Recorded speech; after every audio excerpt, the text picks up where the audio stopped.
Well, no Dave Woloshin today. He's down in Frisco, Texas for the Scooters Coffee Frisco Bowl. Later tonight, 8 o'clock kickoff time for Memphis and West Virginia. He'll be back tomorrow. He's going to join from the hotel tomorrow morning, recap the game and everything. But today, with travel and game preparation and everything that goes on, he is out today. So Bryant and Elisha will be with you for this next hour. And a lot to get into. NFL, 2 Monday Night Football games last night. We got to talk about this Tiger in West Virginia football game tonight. Penny Hardaway spoke at his radio show last night. We'll get into what he had to say. A couple of things really, pleading with the fan base to come out and support the team. And then NBA Cup tonight, the finals for the NBA Cup. So we might get into a little bit of that at the end of the show. But Elisha, I mentioned it, 2 games last night in the NFL. How much did you watch? I mean, were you going back and forth? What did your viewing palette look like last night for those 2 NFL games? Yeah, last night was definitely a flip the channel back and forth kind of night. The games themselves weren't too interesting. Yeah, the thing is, I mean, we love watching the NFL. Right. So, like, and the NFL feels like the only thing that gets away with that, right? Like, nobody's like, oh, I'm sitting here watching a, 40-point NBA blowout. You change the channel. Okay, we know who's going to win. We're done with that. College football. Nobody's like, unless you're the fan of these teams, you're going to watch. But no random person sitting there like, okay, I'm going to watch, Ohio State and, I don't even know who to compare it to, Tulsa, and, it's a 40-point game, and you're going to switch it. Any other sport, we'd be like, no, we're not going to watch that. But because it's the NFL, for whatever reason, they can put those type of games on the television, and we'll sit there and watch every minute of it. It's prime time. Like, it's the biggest deal. It's one of the biggest spectacles that we observe. So when it's presented to us that way, you feel like you're obliged in a way to watch the entire thing, regardless of how bad the game may get at some point. My question is, because I know, and I didn't hear anybody talk about this, and I don't know if it's because there was 2 NFL games last night or what, but I know, what was it, last week when the Cowboys played on Monday Night Football? That was last Monday. Everybody wanted that game flexed because it was Cowboys versus Bengals, 2 teams that have not been particularly good this year, and the NFL came out and basically said, I mean, they didn't say it, but they were basically like, we'd love to flex this game out, but it's the Simpsons cartoon verse game or whatever on Disney Plus, and because the people were already trying to put that together and, character animations and jerseys and stuff like that, they couldn't switch that game out because they'd already been working on this being specifically Dallas and Cincinnati. So I'm curious why at least one of those games couldn't have been flexed out last night, and maybe we could have gotten like one fun game and one. Yeah, imagine that Bills-Lions game being last night. That would have been fun. But no, I mean, it was fine. Those 2 games were great. I watched them I have YouTube TV, obviously, to get Sunday Ticket, and so I use, the YouTube TV a lot because they have multi-view where you can watch up to 4 different games at the same time. So I was watching both of them at the same time on my multi-view, and I don't know if it's because I had it on multi-view. I never clicked over to see, but at one point in the game, there was a severe weather warning this was on the ABC, whichever game was the ABC game. I think that was the Bears game. Yeah. There was a severe weather warning for like somewhere maybe in like either north of us or south of us. I don't remember exactly where it was, but it wasn't like coming towards Memphis. Like there was no threat to this area. Right. And it was on the bottom ticker the whole time, but the bottom ticker was so wide that I couldn't see the score. And so I was like, oh, what's the score of the game? What's the score of the game? But no, I mean, all 4 of those teams doesn't feel like they're going anywhere this year. So, another. You don't think the Vikings have a chance? The Vikings do. Yeah, I should take that back. The Vikings do. The other 3 do not. I mean, the Bears, no. Las Vegas, they're just praying for the season to be over. And now I'm blanking on who's the other team that played last night. The Falcons. Falcons aren't going anywhere. I'm sorry. Falcons are a weird team because they've drafted really well. At least you'd think. And I don't know. I haven't seen this team. They get rid of Arthur Smith, and I just still haven't seen much from this team that tells me they're moving in the right direction. But I guess positive from last night, Kirk Cousins did throw a touchdown, which is huge because the last 4 games, 0 for 8, 0 touchdowns, 8 interceptions. So yeah, it's not much, but it's a step in the right direction, I suppose. Sure. So now, Atlanta's 7-7. Maybe they could sneak in to the postseason, but I really don't see them doing anything once they get in there. I did not get to talk as much yesterday throughout the day. 3 shows that I was on yesterday, producing for Dave, producing for John, and then Sports Time in the afternoon. I did not get to talk nearly as much as I wanted to talk about this Bears team and, in particular, Josh Allen and what he is doing this season.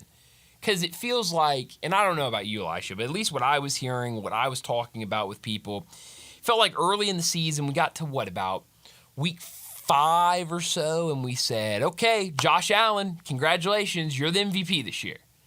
And right. Time went on, nothing really happened with Buffalo, but just, other guys started playing really well. Lamar's doing things in Baltimore. You've got you got other guys playing well that can maybe be in the conversation, and we kind of got away from it. And then Sunday, we were like, okay, Josh Allen, write it in. I think John said it yesterday. Write it in Sharpie. He's won the Heisman. He's been fantastic this year. Yeah, these last 2 weeks, I unfortunately have had to go against him in fantasy each of the last 2 weeks. How does that happen? Do you get traded at the deadline, or like 2 different leagues, or how does that? Oh, it's the final week of the regular season and the first week of the play. So it's 2. Oh, wow. Okay. Yeah, but he has been on another level, and Lamar Jackson has been insane. 37-3 touchdown to interception ratio. Yeah. It's being dwarfed by what Josh Allen is doing right now. Unprecedented stuff. Yeah, no, he's been really good. Sunday against the Lions in the game you mentioned earlier, 362 yards, 2 touchdowns, no interceptions. He also ran for 68 yards and 2 touchdowns. I mean, at that size too. I mean, you don't think of him as a guy that's going to get out there and move, but he does it really well. 11 rushes for 68 yards, like I mentioned on Sunday. Beat the Lions, second loss for the Lions, and I'm a little worried about the Lions. Not as much as some people, but those injuries are starting to stack up. I mean, I remember, Thanksgiving Day, just it felt like every single other play, somebody was going down for the Lions with an injury, and there was a lot of guys on that defensive side. Offense is fantastic. I mean, they have dudes all over the place, and they've got dudes all over the place defensively, but it feels like a lot of injuries on that defensive side of the ball. And when you look at this team, it felt like the only thing that's going to be able to stop this group is injuries, and now it feels like that's going to be the thing that maybe slows them down a little bit. Yeah, especially on the defensive side of the ball. It has gotten to a point where they have lost it feels like dozens of their reinforcements are having to be out on the field in waves because their guys are dropping like flies. Mm-hmm. And the David Montgomery injury obviously is huge. But thankfully, they have a great back in Jahmyr Gibbs who can more than suffice. But yeah, absolutely. Yeah, the Lions are in a lot worse shape than they were in, say, 2-3 weeks ago. Yeah, no, it could be it could get a little rough. But so the week done in the NFL. Now that Monday Night Football is out of here, Thursday night we'll have a really good Thursday Night Football game. Thursday Night Football has been really fun this year on Prime. It felt like last year.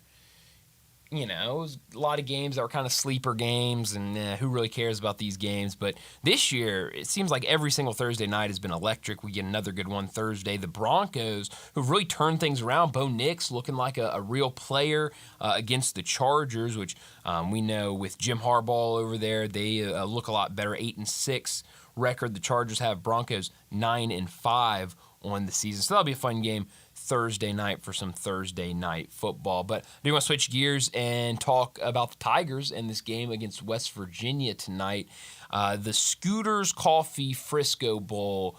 Have you ever had Scooters Coffee? I did not know Memphis had a Scooters Coffee until, where was I when I saw a Scooters Coffee? I was somewhere, maybe over the weekend. And I drove past and I was like, oh my gosh, there's a Scooters Coffee. I had no idea it was in Memphis. Yeah, I'm not a coffee drinker myself, so no, I've never had the pleasure of Yeah. drinking Scooter's coffee.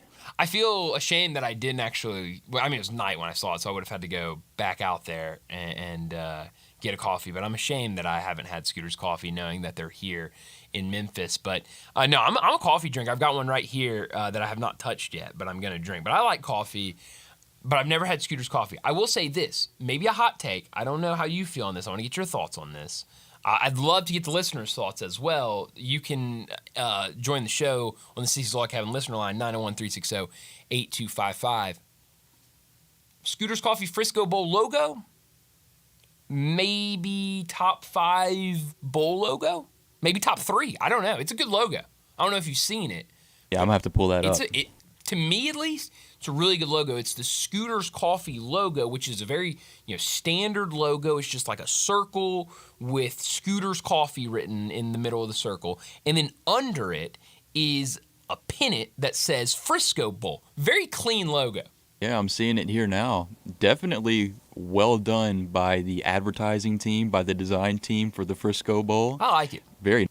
I was watching the news last night, and they were showing clips from the press conference yesterday. Ryan Silverfield met with the media, and so did Chandler Martin and Seth Hennigan, and they were wearing their jerseys, and it had the Scooter's Coffee Frisco Bowl patch on the jersey. And let me tell you something, on those white jerseys, they look very clean with that patch on it. And I was just sitting there, I was like, that's a pretty good bowl logo. To me, at least, for my money, the New Orleans Bowl is the best logo. I love that logo. It's a fantastic logo. Have you seen the college football playoff first round patches that they'll be wearing? No. Is it not just like the football with is that, like the logo that they have? Is that not what it is? Yeah, it's a little more extended where I think it says like first round underneath it. I'm not a fan of it technically. I don't think it looks nearly as good as the other ones. Wait, can I find a picture of this somewhere? Don't quote me on that, but I was immediately turned off by how it looked. Well, what can I look at for, let's see, like Ohio State first round playoff jerseys? I saw it on Clemson's uniforms. They were the only ones that I saw, but on the white Clemson uniform, it did not look very, very good. I'm going to have to look at that. I'm going to have to look for that on the break because I'd be curious to see. Oh, no. I see it now. So the Ohio Dispatch, or the Columbus Dispatch, posted a picture of it. Yeah, no, it's a little big. So it's the football kind of logo that the trophy looks like. And then under it, it says playoff first round presented by Allstate. Too many words, man. Too many. Way too wordy. I mean, what are we doing? I don't even know if you need first round in there. No. I understand why they have it in there because, like next week, if Ohio State wins or if Tennessee wins, they'll have Rose Bowl patches on their jersey. Like those are legit bowl games, and you'll have the bowl game patches on there. Right. Let's just have college football playoffs on there. If you're going to put something, just have the logo, honestly. Because I don't need all that under it. But maybe they want just that logo dedicated to if you make it to the finals, I don't know, or the Final Four. I don't know. But you're right. It's a little much. Yeah, I was immediately turned off by it. Let's hope in these later rounds that they have a better patch for these jerseys. Yeah, no, and presented by Allstate, of course. You got to get the corporate sponsor in there. A tale as old as time. You got to get the corporate sponsor in there. But no, for the game itself, I'm really interested to see how both teams come out. I've been a little surprised with, and I know I'm going to say this and immediately contradict myself, but I've been a little surprised about the lack of opt-outs in some of these bowl games, especially this one with West Virginia. They lose their head coach, and you would think a lot of guys jump into the portal, a lot of guys opt out. Really haven't seen much of that. It looks like a lot of their starters are going to stay and are going to play for this game. We know Memphis does not have many opt-outs or guys in the transfer portal right now, and we know Ryan Silverfield said, or I don't think he said this publicly, but it's been reported that the Tigers wanted a bowl game before Christmas because they feel like if you play your bowl game before Christmas, less people will enter the transfer portal because I mean, whatever line of thinking it is, whether it's just you have plenty of time to enter the transfer portal, play in your game, and then go enter it, or you go home for the holidays, you get a little, couple days off for Christmas, you get home around your family, you start talking about it, they say, hey, man, maybe you should hop in the transfer portal and go somewhere else, and then you jump, whatever it is. They feel like that before Christmas is the best time to have your bowl game, so they're playing early. So maybe that's why neither team have very many opt-outs. I know Marshall had to drop out of their bowl game because of all the transfer portal guys and opt-outs. But I have been a little surprised some of these teams, especially in some of the bigger games, teams that you felt like, and there's still time, I guess, but teams that you thought would be in the playoffs, like Alabama. Ole Miss. Ole Miss is a good one. I was very surprised when I saw Jackson Dart and some of those big time players were playing it, and I love it. I'm not knocking it. I love that these guys are playing. It's great. But in recent years, we've seen those type of guys tend to opt out and not want to play and get ready for what's next in their football careers. But I love it, and I guess I say all of this to say I thought there were going to be a lot of guys in the transfer portal, guys not playing for West Virginia, because if you remember, Elisha, this game opened at West Virginia -3, I believe is what I first saw it. I saw somewhere that said it opened at 4. I never saw it at 4, but I did see it at like 3.5 for West Virginia, and now it's flipped all the way to Memphis -4 or -5. So it's completely flipped on what it opened as. And when I saw it start flipping, I immediately said, okay, well, somebody has intel that a lot of these guys are about to transfer out from West Virginia. They're not going to have a very good roster out there. And it quite the opposite. Most of their guys are playing. Yeah, and I think it might be because they expected Memphis's guys maybe to opt out. Maybe, I don't know. Your guess is as good as mine at this point. I really have no idea. But, I do like Memphis's chances in this bowl game, and I'm looking to move to 6 now. So it's only moving in Memphis's favor, even with guys still playing. So I think Tigers have a really good opportunity here. This is a West Virginia team that was not very good this year. They were 6-6. Just got bowl eligible, but this is now they ended up firing Neil Brown, their head coach, and now they'll go to Rich Rodriguez, for their next head coach. But Neil Brown, I remember last year on the hot seat first week of the season. And then he turned it around and had a really good season. And, maybe we're moving in the right direction. And then this year was not a very good year. So they're in a bowl game. But for the Tigers, I think this is huge. You look at some of those guys on this roster that this will be their last run. I think the biggest, Seth Hennigan, which, in Frisco, right pretty much down the street from his hometown in Denton. And so I'm sure he'll have a lot of family and friends at that game. And so it's going to be huge. Seth is a guy that has been here for 4 years and, has been awesome at his position. And so I think he's talked a lot. I know right before senior day, Seth's a funny guy. You can tell that he has a lot of emotion and love for this program and the city, but he don't like to show it very much. Not like in a bad way, but I remember he said before senior day, they asked him about what's it going to be, and he's like, was it supposed to be sappy or something? And some people took offense to that because they were like, oh, he's, he doesn't love this program or whatever, but yeah, he spoke a lot yesterday about, just his time at Memphis and what it means to him and, how he'll remember it. And so I think he goes out there and has, wants to have a game that he can remember, a game that, he can say my last bowl game, my last game with the Tigers was a, win over West Virginia in the Frisco Bowl. You've got, Mario Anderson, who, again, I've said it a couple times, Mario Anderson being a 1,000-yard rusher, I watched every game for the Tigers. I saw him having good games, but it never felt like it was as big of a storyline as some of the other running backs we've had in the past. Like I remember Kenny Gainwell, and every time Kenny Gainwell would have a 100-yard season. Maybe it's just different. Kenny Gainwell came here as a, was recruited, was a young freshman here. And you think it could be the style of running back that he is? Maybe. More so of a power, grind it through the whole back. I would say that would get more attention that he's racking up all these yards than a Kenny Gainwell, because Kenny Gainwell was an elusive speed back, and so it shouldn't have been a super big surprise when he's getting 100-yard games. And I think it's more of maybe here's what I'll say. I'll say it's more surprising to look at that he's a 1,000-yard rusher, because I think you're right. The way he runs, the way he plays, it's just like, hey, let me get 8 yards here. I'm going to ground and pound for 8 yards, then we're going to get up and do it again.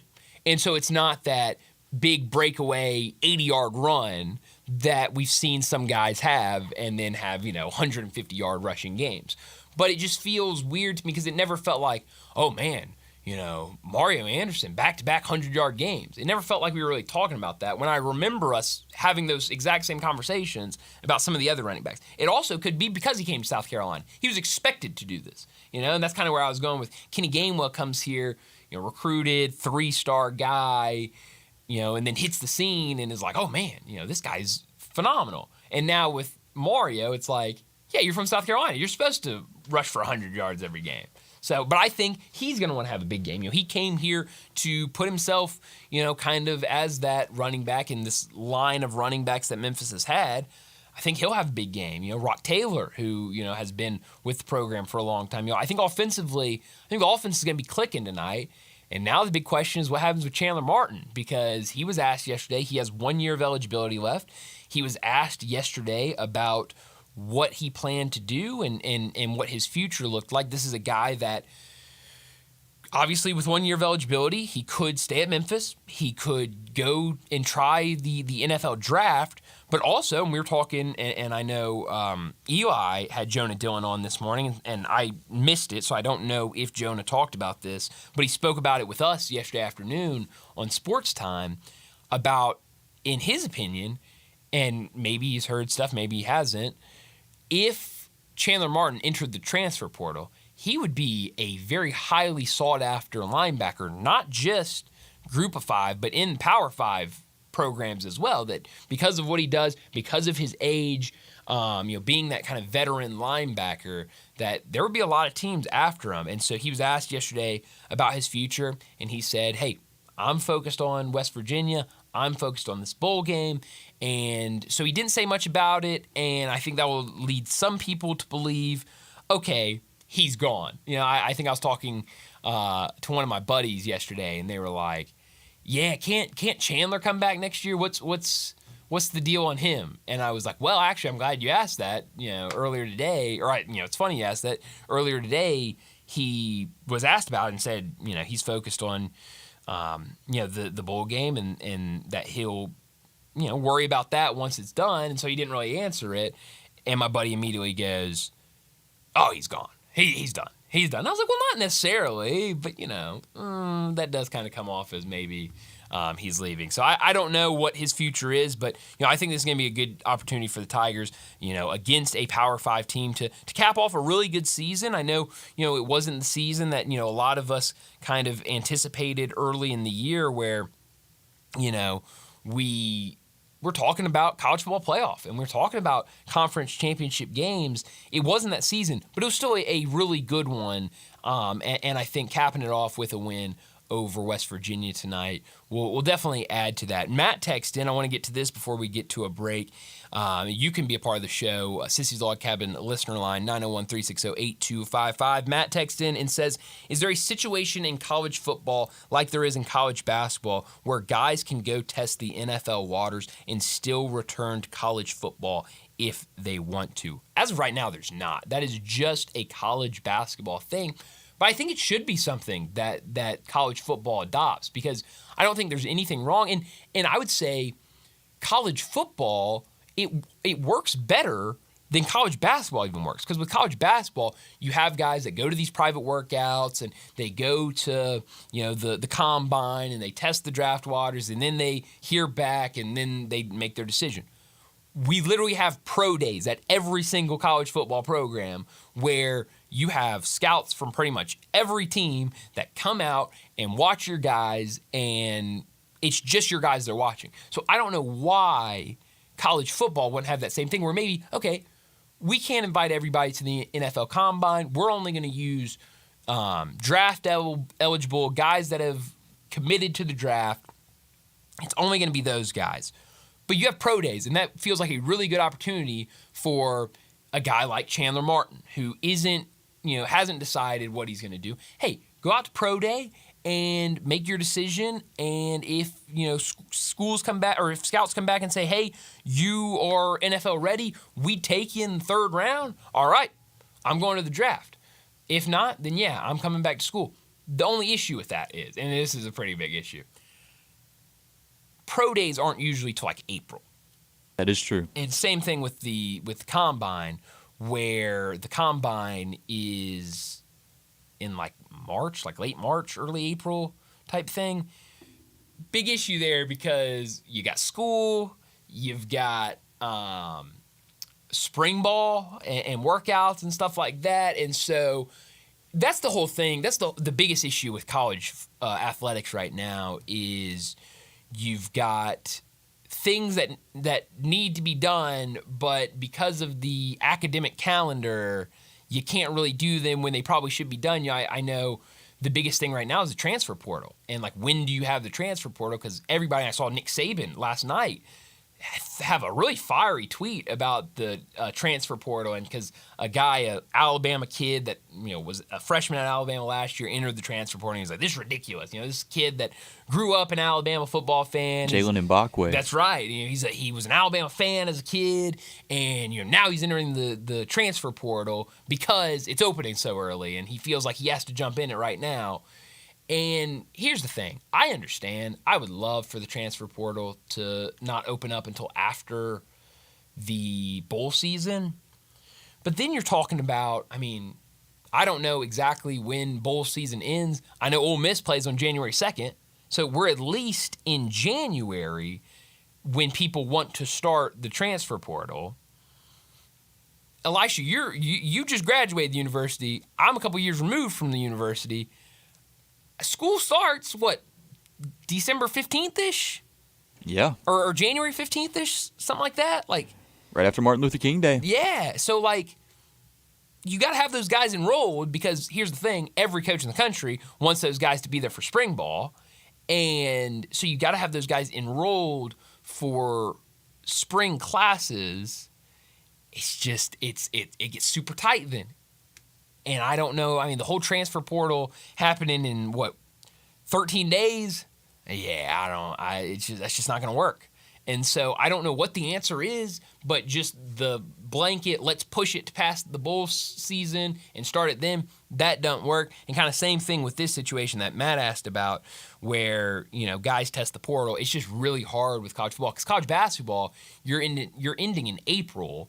The season's ending in April, and the draft process and all of that is happening in the summer, really when you're not even able to work out or do anything as a team because it's summer, you're not in school.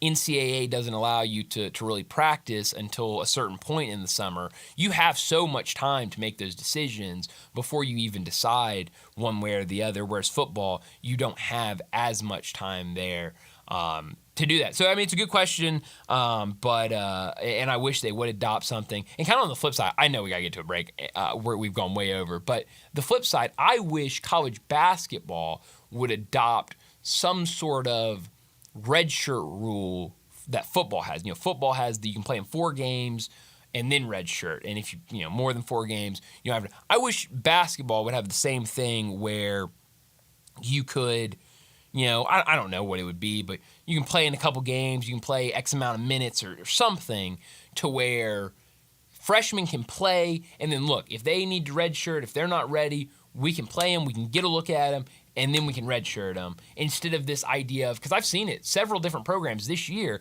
have tried to throw freshmen out there game 1 or game 2. They're not ready, they can't go. Now they're on the bench the rest of the season. And now we've burned a redshirt year, and they're going to be a sophomore next year. And I don't know. I wish both sports would adopt things from each other, but it doesn't look like that's happening anytime soon. Well, we got to get to a break. When we come back, talk a little more about this game in particular, what we expect to see tonight between West Virginia and Memphis. We'll also talk about Penny Hardaway, some of the comments he made last night during his radio show. We'll do all of that next. Start your day with Sports 56 Mornings with Greg Gaston and Eli Savoy. Weekday mornings from 7 to 10, right here on Sports 56 and 98.5 FM.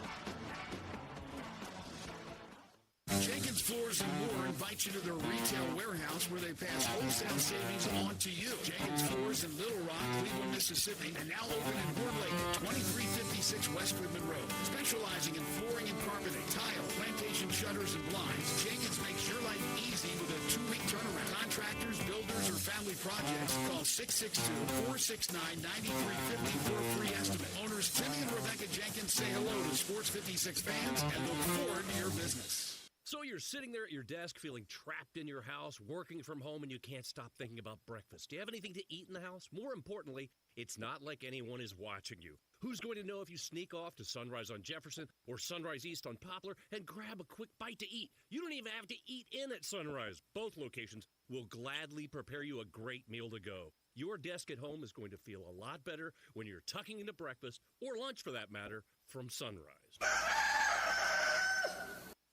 It's the Mitsubishi Motors year-end sales event, and that means get ready to save big at Gossett Mitsubishi on the Pike. Save big on 2024 Mitsubishi Outlander plug-in hybrid. We Gossett, $35,470 or $299 a month. 2024 Mitsubishi Eclipse Cross, $27,870 or $399 a month. And 2024 Mitsubishi Outlander, $31,550 or just $499 a month. Plus, get peace of mind with Mitsubishi's 10-year, 100,000-mile powertrain limited warranty. Get to Gossett Mitsubishi Motors year-end sales event today for huge savings at 1870 Covington Pike and 24/7 at MemphisMitsubishi.com. If you want it, we got it at Gossett Motor Cars. Military rebate, loyalty rebate, trade assistance, PHEV, RZO 35,297, MSRP 47,470, both 72 months at 2.9%. Cross RZO 64,906, MSRP 31,370. Outlander RZO 71,12, MSRP 36,050. Includes all rebates and incentives. PF 695 excludes tax title and license with approved credit. See dealer for complete details. Offer valid through end of the month with approved credit. Dealer stock only.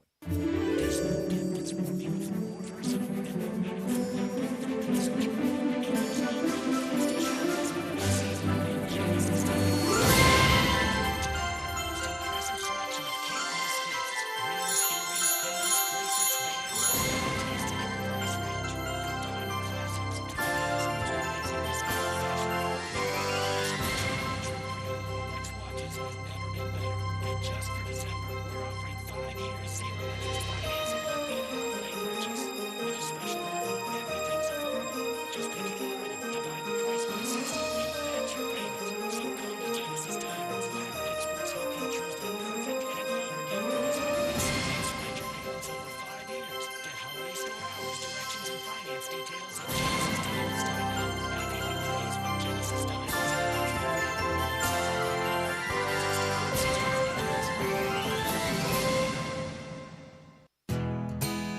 Nestled in the heart of East Memphis, located corner of Park and Cherry, is a beautiful residential neighborhood. I'm here at Town Village Audubon Park interviewing a new resident, Carolyn. Share with us why you chose Town Village. Well, if your parents or special friends need to make that big move, let me share with you my experience. It was tough for me to leave home, but then I discovered Town Village. I would like to highly recommend Town Village to you and your loved ones. After looking at all the amenities and meeting all the people and staff, I was hooked. From restaurant, bistro, 3 meals per day, housekeeping, transportation, security, health care, physical therapy, exercise room, and even a heated pool and spa. Come see us and make your new home in Town Village. Visit us and call Daniel at Town Village Audubon Park at 901-374-7342. There's no place like home, Town Village.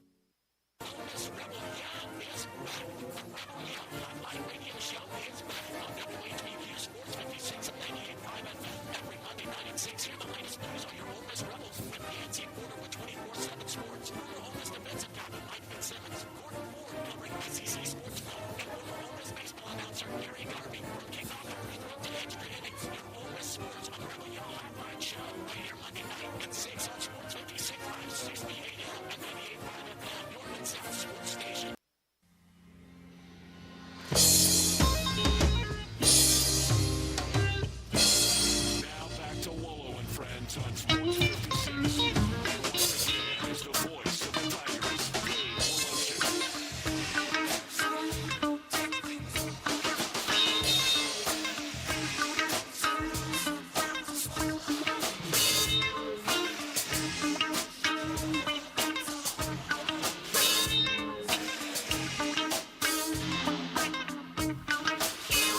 Welcome back into Wolo and Friends. No Dave today. He's down in beautiful Frisco, Texas. I don't know if Frisco's beautiful. I've never been, but I'm sure it's beautiful. It's beautiful today because Tigers and West Virginia getting ready to kick off tonight, 8 o'clock. That line has moved to Memphis, a 6-point favorite.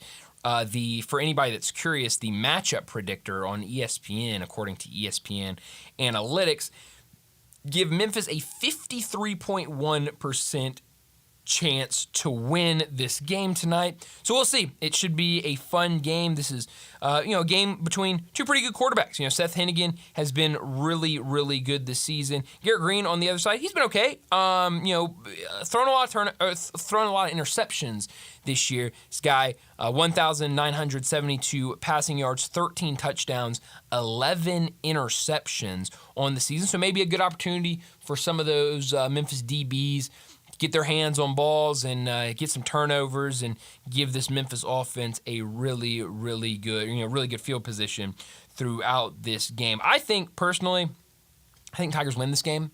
I don't know about I have a buddy that texts me pretty much every day what he's betting on for that day, and so he sent me a screenshot of his card for today.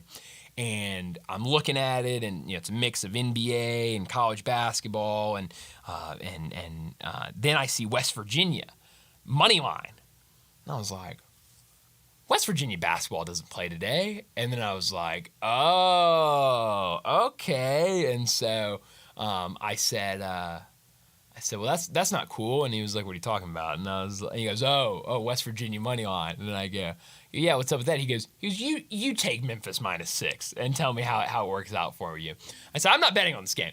I don't know if the Tigers cover or not, but I do think the Tigers win this game. Could be by, 3 points. But I think the Tigers win this game. I just think a whole lot of new with West Virginia. They didn't have a particularly good season this year. Now, look, they beat some, they were in the Big 12. Big 12 was a okay conference. Certainly a lot of parity in that conference. But you look at the last 5 for West Virginia, and it's wins over UCF, wins on the road at Cincinnati and at Arizona, and then losses against Texas Tech and Baylor. Their most recent game, a 52-15 loss against Texas Tech. Last game of the regular season, last game before they make a coaching change, was that kind of a game where, hey, that's a season ender type of performance, and you just don't show up to this bowl game. I think if that was the case, you probably would see more guys opting out and not playing. But I think this is a team, you look, Garrett Green, a senior. He's a guy that, if we're being honest, how many times have you heard people talk about Garrett Green this year? I have not heard his name once, Right. and I've been very tuned in with college football. Right. So, he's not a guy that, is on the draft boards or anything. Like, I'm sure he'll go and, maybe he'll get picked up by somebody, but, this game can only help him, right? Like, this isn't a guy that, hey, I've done enough, I can opt out. Again, 13 touchdowns, 11 interceptions, only about 1,500 passing yards this year. They've got a young sophomore running back that's been really good this year, Jaheim White, 817 yards and 7 touchdowns. That's a guy that could give the Tigers trouble on the ground. But I'll say this, the Tigers' rush defense has been pretty good this year. I was talking to one of my buddies yesterday, and I said, outside of the Navy game, there really hasn't been an opponent that has really felt like, they've run all over the Tigers. Now, maybe they have, and I just don't remember it. But I don't remember coming in any day other than that Navy game and saying, oh, man, so-and-so ran all over the Tigers. That was just really poor run defense by the Tigers. So, maybe Jaheim White, has a day today and looks good. He had over 100 yards rushing in that game against Texas Tech. And then they've got a couple of wide receivers to keep an eye on. But this is a team that likes to mix it up. And you look at it, they threw the ball 39 times in that game against Texas Tech. They ran the ball 35 times against Texas Tech. So they seem to like to mix it up and, don't really overpower one over the other. So we'll see what happens tonight. Again, Memphis, a 6-point favorite tonight against West Virginia. Before we get to a break, I did want to talk about Penny Hardaway and some of the things he had to say in his coach's show last night. Yesterday on Dave's show, we were talking about AP Top 25 poll. It hadn't come out yet. Came out during Johnny Radio's show. But the Tigers were back in the top 25, came in at number 21, so definitely good for the Tigers, to be in the AP Top 25 poll. Always a lot of fun. They're right back in there. I know yesterday they were 30 in the net, but last night Penny Hardaway was on his weekly radio show and talked about a lot of different things. Jason Munz was there to cover all of it, and one of the things that he said, this is the tweet from Jason Munz, Penny makes a pretty passionate plea for Memphis fans to start filling up FedEx Forum for home games. Says he doesn't know why more fans haven't been at the home games, but he hopes it changes soon. Quote, that energy helps us. I was at the game against Arkansas State, and, it wasn't a great crowd. Even got to the point where late in the game, people filing out, they're down 13 points, game's over, Memphis fans filing out, and I'm sitting there, and I don't think I've brought this up. I'm sitting there at the game, and all of a sudden, I hear somebody scream, ASU! I was like, what is that? And then I hear everyone else, or a bunch of other people, start screaming. I don't even remember now, but it was like, Wolves! ASU!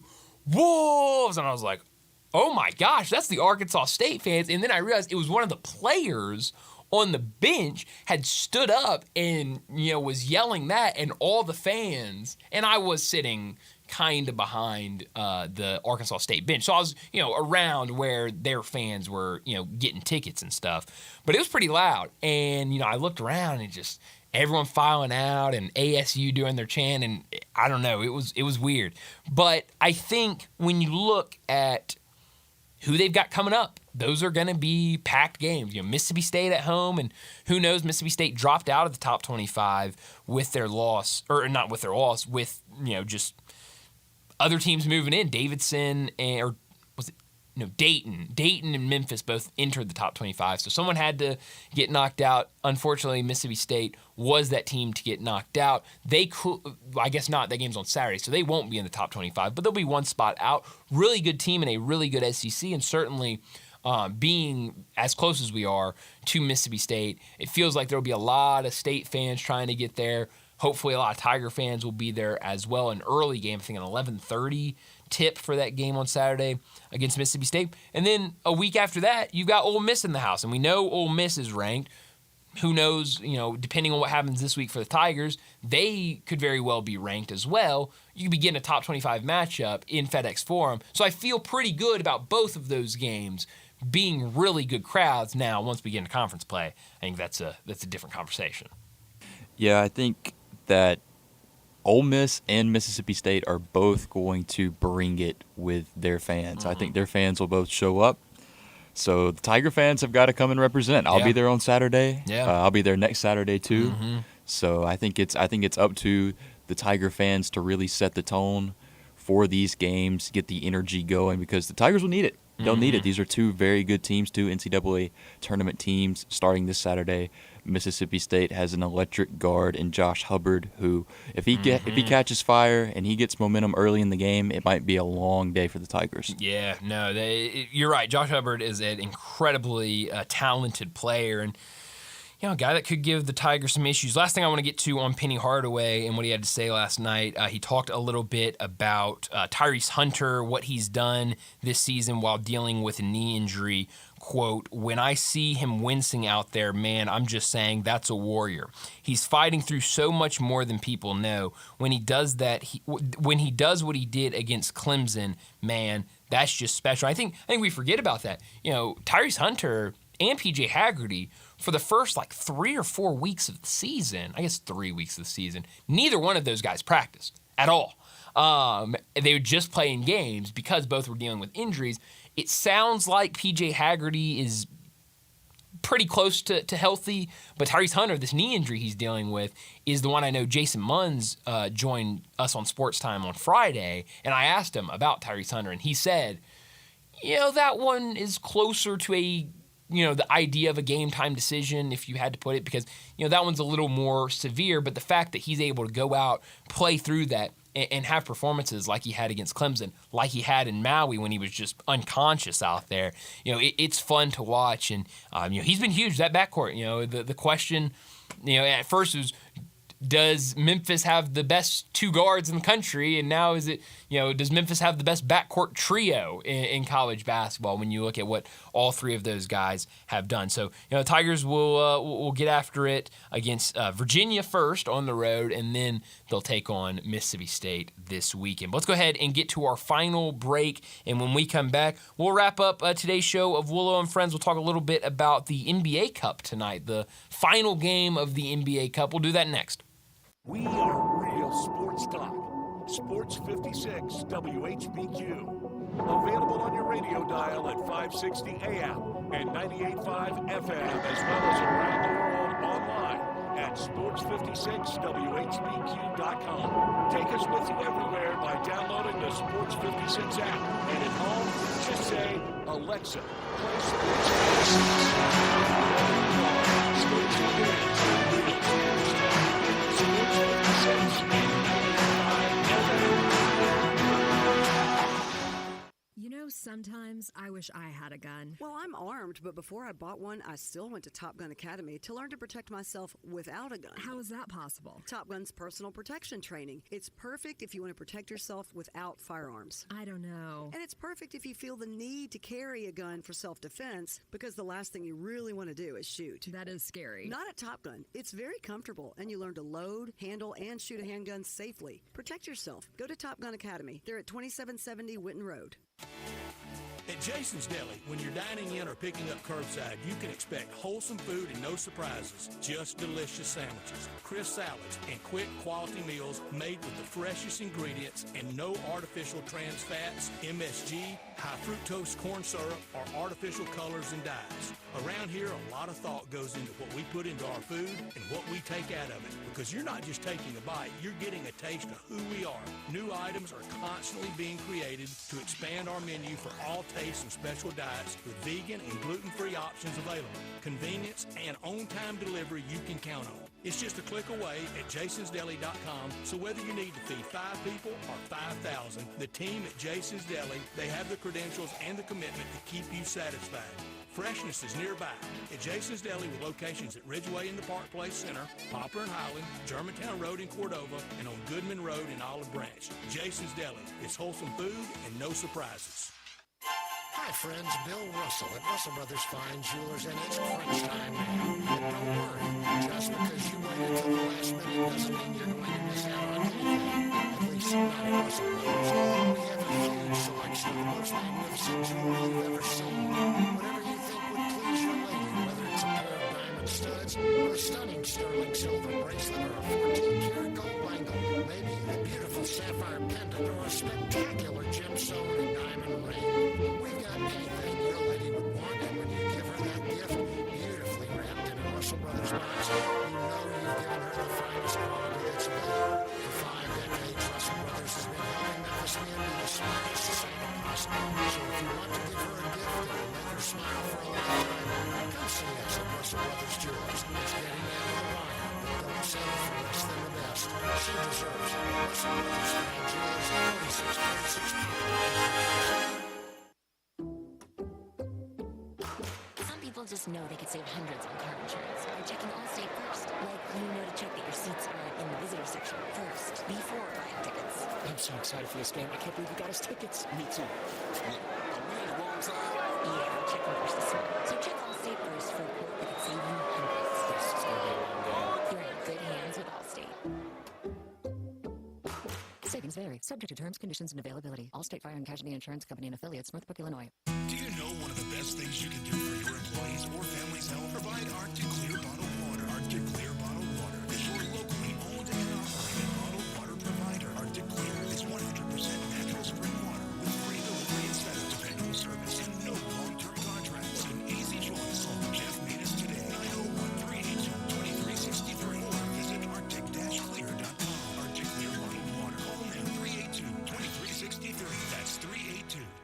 96.3. Now back to Wolo and Friends on Sports 56. Here once again is the voice of the Tigers, Dave Woloshyn. All we hear is Radio Gaga, Radio Goo, Radio Gaga. All we hear is Radio Gaga, Radio Gaga. Radio what's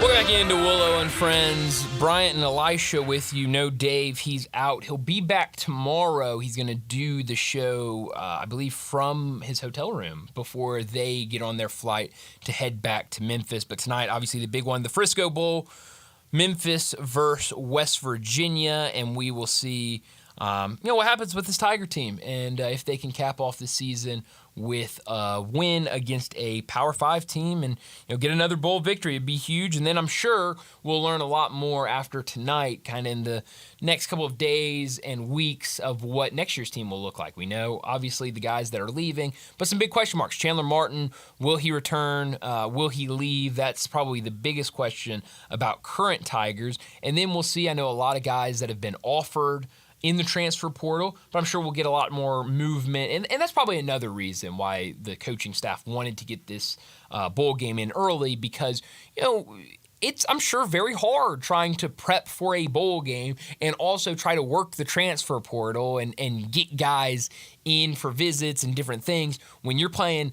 Again, this is the second bowl game of the season after we saw, South Alabama versus Western Michigan last Saturday. This is the second bowl game of the season. You get out of there early, and now all your time and attention can be dedicated to roster management and the transfer portal. So I'm sure in the next couple of days, next couple of weeks, we will see a lot of kind of transfer portal stuff, guys coming in, guys leaving, and we'll have a better idea of what this roster will look like next year.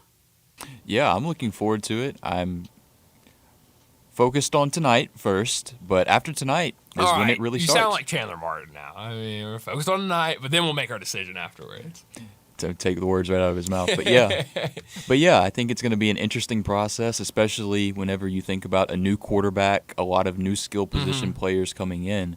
This could be a very retooled roster, so I'm interested to see what this coaching staff and what the athletic department can put together to put the product on the field next year to be a successful team in their eyes. Well, I think you bring up a good point. Let's enjoy tonight. Let's enjoy Seth Hennigan, Rock Taylor, Mario Anderson, this group. I know, quoting Jonah Dillon again, he told us earlier this year when you look at some of these guys on this roster, and the big one is Seth Hennigan because he's the quarterback and because he's been a 4-year starter.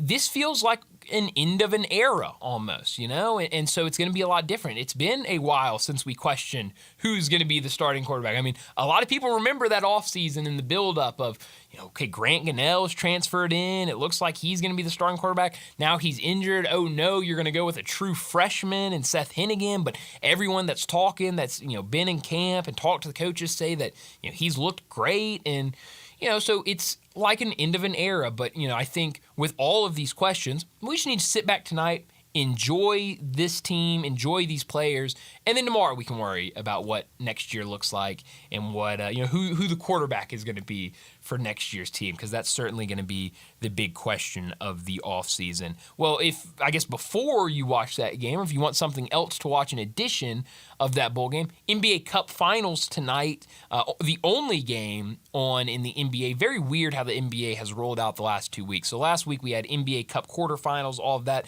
Memphis went from Sunday to Friday without playing a game. Now this week they did, tonight is the finals. The semifinals were Saturday. We had a couple of games Sunday. We had a couple of games yesterday.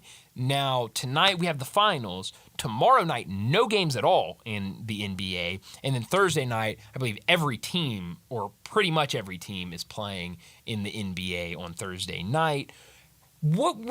How do you feel about the NBA Cup? Are you in on it? Are you out on it? Are you still kind of trying to figure out? How have you felt about the NBA Cup? I have been one of the few who have been all the way on board since the beginning. I love the level of competition that it that it brings out. The one gripe that I do have is the neutral site crowd in Vegas. Watching those games on Saturday, seeing Giannis get that block late in that game, and the crowd reaction was just very disappointing. I don't know what the fix to that could be. I don't know how you would determine who gets home court advantage in a setting like that. But the increased level of competition, I mean, we saw it in the second game, the Rockets and the Thunder, and I mean, those are two teams who, make their mark on the defensive end anyway. But you could see how much they dug in, and I think we'll see a lot of the same things tonight, especially out of the Thunder. I think the Bucks will, put forth a similar effort. But I really like what the NBA Cup has put forth so far. I think that there are some improvements to be made, though. Yeah, no, I'm with you. I love it. I remember watching one of the first cup or group play games this year, and it was Minnesota versus Portland. That was a good one. Minnesota the Blazers versus won that game. Portland. The Blazers won that game, and they played the next night, I think. So it was like a back-to-back type deal. And I remember the Portland won by like 20 points or something like that. And they were still pressing, and like we're having full court press and, trapping and all of this stuff with like 3 minutes left in the game. And the commentators are like, yeah, no, they got to be doing this because point differential is essential. And so they're talking, it was the Timberwolves broadcast I was watching. So you would think 15, 20-point game, whatever the deficit was, all right, let's get the starters out of here. We got to play tomorrow night again. Let's get, Josh Minott and some of these bench guys in that don't play a lot and let them finish out the game. No, quite the opposite. And the commentators were saying, no. If you're the Timberwolves, you got to find a way to get this down to 11, 12 points. You got to cut into this lead.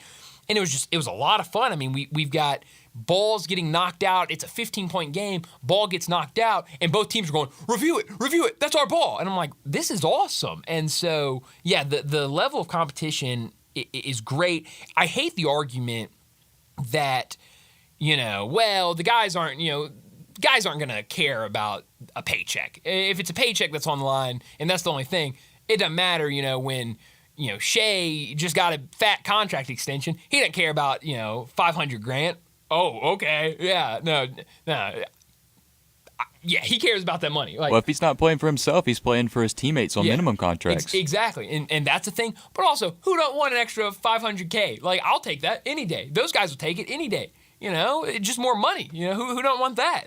But no, I think tonight's going to be a fun game. Two very different teams. You got a Thunder team that's been really good all season long. They were great last year against a Bucks team that, kind of the opposite. They started the season really slow, really struggled, but then have bounced back and have looked really good over the last 14 or so games, have really turned it around. I think at one point they were 13-3 in their last 13 games. I think they've only won because they've only played bracket games. So, maybe, 11-3 in their last 14 or something like that. They've been playing really good. So that should be a fun basketball game tonight. Fun game tonight with Tigers and Mountaineers. Memphis versus West Virginia. Be a lot of fun. But that's all the time we have. We got to get out of here, but stay tuned. Again, Dave Woloshin will be back tomorrow, but stick around because Johnny Radio, he's up next.